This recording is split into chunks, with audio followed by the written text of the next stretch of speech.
Misteri di Bukit Mahadewa. Hujan telah reda.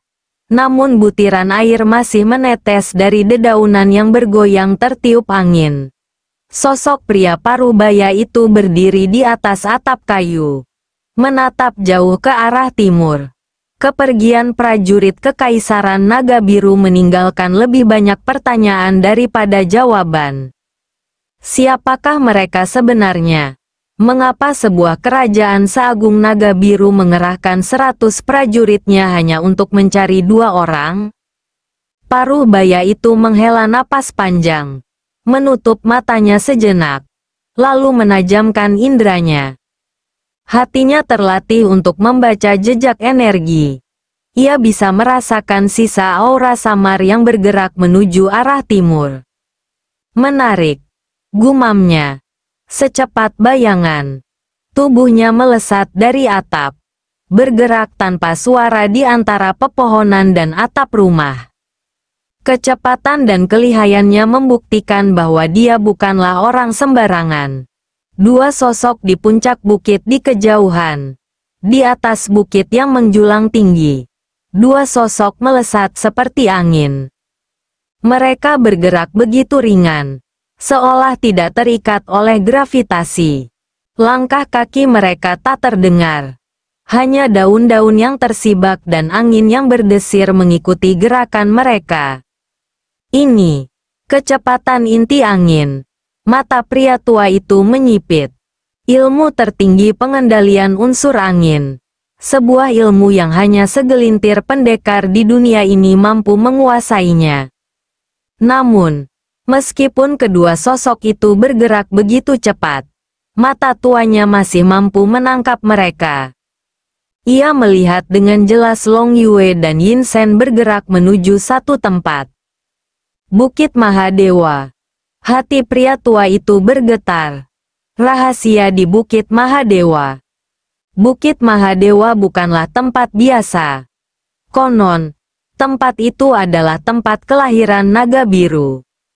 Legenda kuno menyebutkan bahwa Kaisar pertama Naga Biru turun dari langit dan memilih tempat itu sebagai singgasananya sebelum membangun kekaisaran. Ada yang percaya bahwa jiwa sang naga masih bersemayam di sana, menunggu saatnya untuk bangkit kembali. Mungkinkah mereka memiliki hubungan dengan Naga Biru? Pria tua itu semakin terdiam.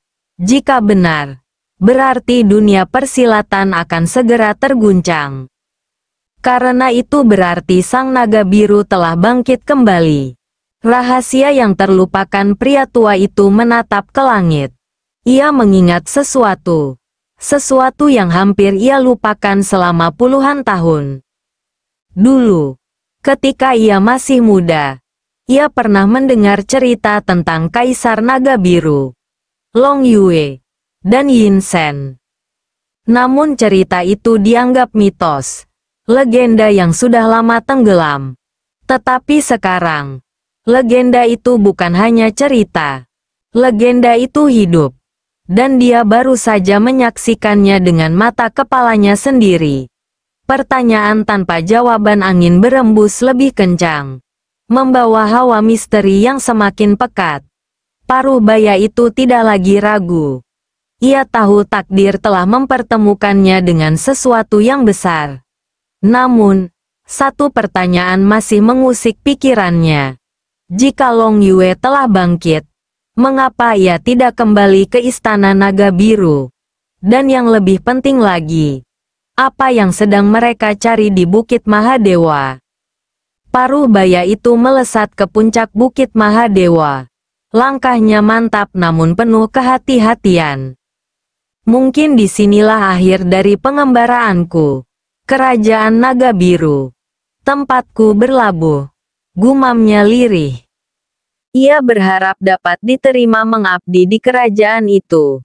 Sebuah tempat yang namanya tersohor di seluruh penjuru negeri. Sementara itu, di dalam sebuah gua tersembunyi di puncak bukit, 2 sosok tengah beristirahat. Long Yue dan Yin Shen duduk bersila, menikmati makanan sederhana yang mereka peroleh dari pasar. Namun, Di balik ketenangan itu, mereka sadar akan sesuatu, sebuah aura samar yang sejak tadi mengikuti mereka.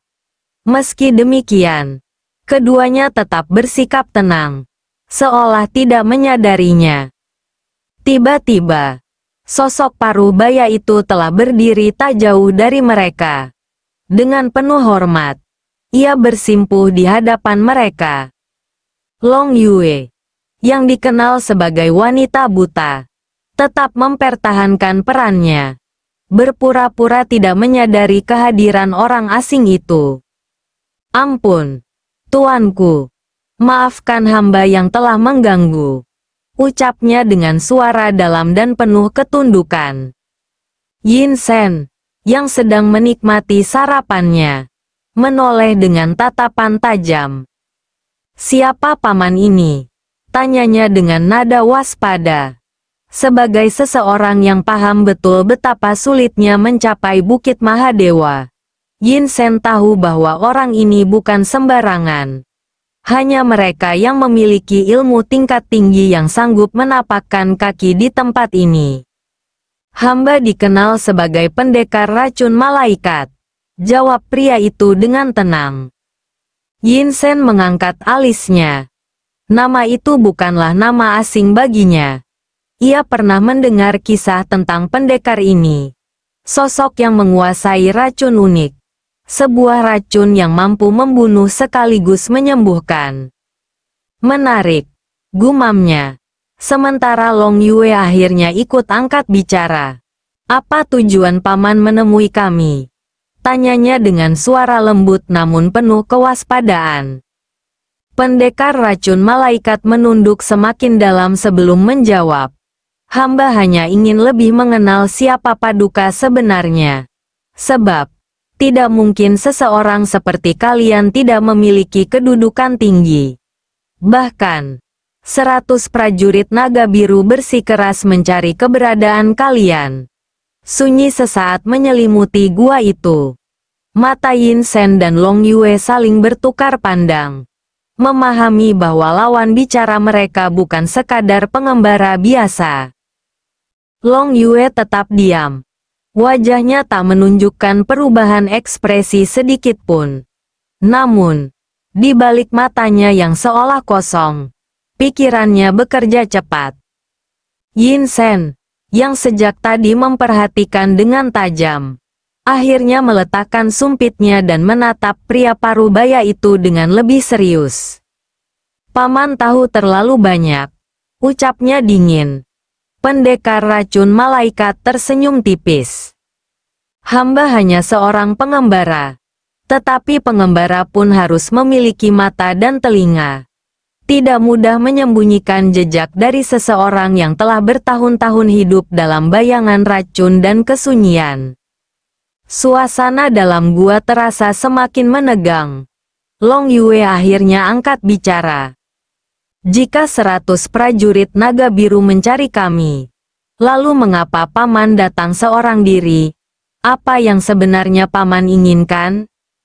Pendekar racun malaikat menghela napas sebelum menjawab. "Hamba ingin mengabdi kepada Paduka." Yin Shen menyipitkan matanya, meneliti raut wajah pria itu. "Mengabdi?" tanyanya, skeptis. "Benar," jawab pendekar itu tegas. "Kerajaan Naga Biru adalah tempat terakhir yang ingin hamba tuju. Tempat di mana hamba ingin menyerahkan sisa hidup hamba untuk tujuan yang lebih besar." Long Yue menghela napas pelan, lalu berkata, "Paman tahu betul bahwa kami bukan orang sembarangan. Tapi, bukankah orang sepertimu lebih suka berjalan di jalannya sendiri? Mengapa tiba-tiba ingin tunduk pada kekuasaan orang lain?" Pendekar racun malaikat tersenyum tipis. "Karena ada sesuatu yang lebih besar dari sekadar perjalanan pribadi. Paduka, hamba melihat sesuatu dalam diri kalian. Sesuatu yang akan mengubah masa depan. Dan hamba ingin menjadi bagian dari itu." Sejenak, keheningan kembali menyelimuti. Yin Shen melirik Long Yue, menunggu keputusan. Long Yue tampak berpikir sejenak sebelum akhirnya berkata, "Kalau begitu, kita lihat apakah niat paman benar-benar tulus." Matanya yang kosong berkilat samar. Meskipun ia buta, auranya seperti menembus jiwa orang yang ada di hadapannya. "Mulai hari ini, kau akan mengikuti kami. Tapi ingat satu hal, pendekar racun malaikat." Ia tersenyum samar. Namun ada ketegasan dalam suaranya. "Jika kau berkhianat, bahkan racunmu sendiri takkan cukup untuk menyelamatkanmu." Pendekar racun malaikat menundukkan kepalanya dalam. "Hamba mengerti, Paduka." Di luar gua, angin berhembus kencang. Malam semakin dalam. Kabut malam menyelimuti desa Wana Keling, menjadikan suasana semakin mencekam. Raksa dan Kobel berdiri di perbatasan desa itu. Tubuh mereka setengah tersembunyi dalam bayangan pohon-pohon besar yang berayun pelan ditiup angin dingin.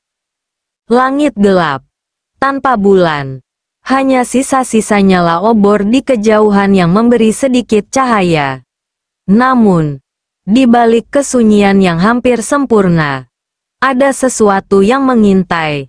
Sebuah aura gelap yang semakin mendekat. Kobel merasakan pedangnya yang tersarung di punggungnya bergetar pelan. Ia menoleh pada raksa dengan mata menyipit. "Mungkinkah kita akan bertemu dengan pemimpin bara malam di sini?" tanyanya lirih. Raksa tak segera menjawab. Ia menajamkan indranya, merasakan tekanan halus yang merayap di udara. Bukan sekadar hawa dingin malam, tetapi sesuatu yang lebih mendalam, lebih berbahaya. Akhirnya, ia berbisik. Suaranya nyaris tertelan angin. "Wana Keling, pemimpin bara malam mungkin sudah mengetahui kedatangan kita."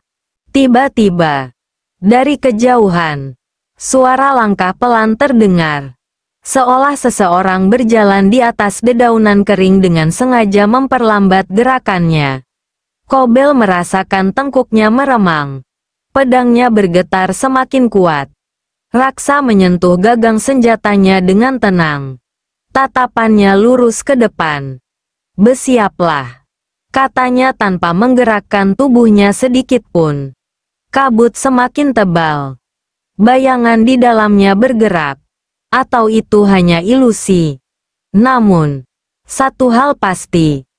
Mereka tidak sendirian lagi.